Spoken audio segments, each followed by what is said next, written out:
It is likely that sometimes you've stopped to look at the clouds and you've distinguished many different forms among them. A face, an animal, or many different objects. Now, have you also tried observing the full moon at night? This celestial body has captivated human beings since the dawn of time, and many people have distinguished different shapes on its surface. A smiling face, a man carrying wood, and even the shape of a rabbit. In particular, this last one has spawned different legends which explain its presence on the surface of the moon. In Aztec mythology, it is said that one day the great god Quetzalcoatl decided to come down to Earth and take a walk around it, disguised in his human form. He walked the entire day, and when the evening came, he started to feel hungry and tired.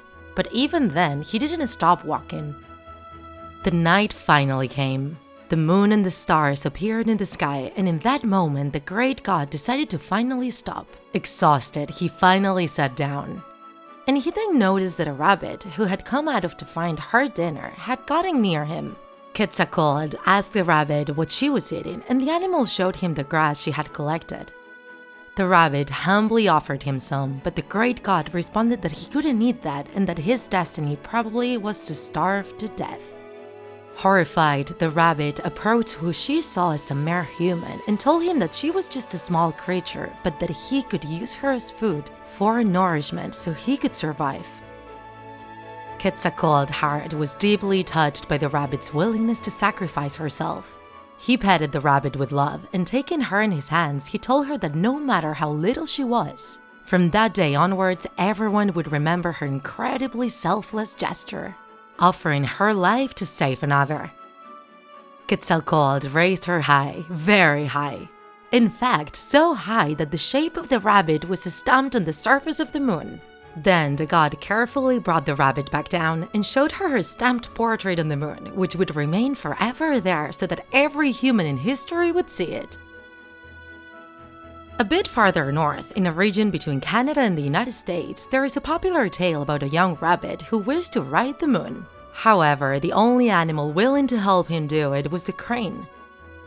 In the effort to throw the rabbit towards the moon, he stretched his legs so much that they ended up as elongated as they look today.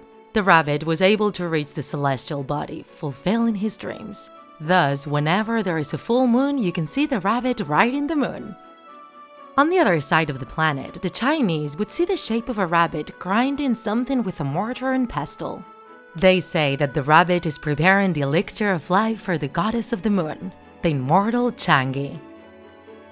Meanwhile, in Japan, we find a legend similar to the Aztec myth, named Tsukino Usagi. The legend says that in a village once appeared an old man who was enduring a lot of hardship and hunger.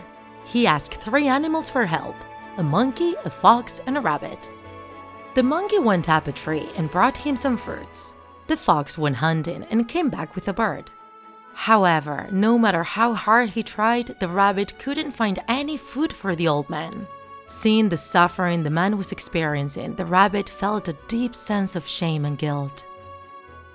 Then, the rabbit decided to light a bonfire and threw himself into it as a sacrifice, so that the old man could have something to eat. When the old man witnessed that, he revealed his true identity, a powerful god. Deeply moved by the heroic gesture of the rabbit, he immortalized its memory by imprinting his silhouette on the surface of the moon.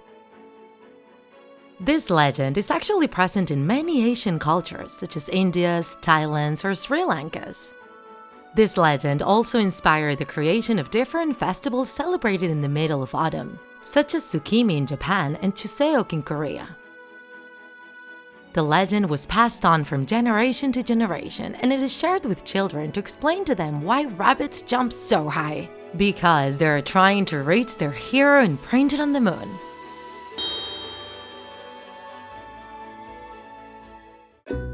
If you enjoyed this video, don't forget to like it, and if you want to see more Draw My Life videos, subscribe to our channel.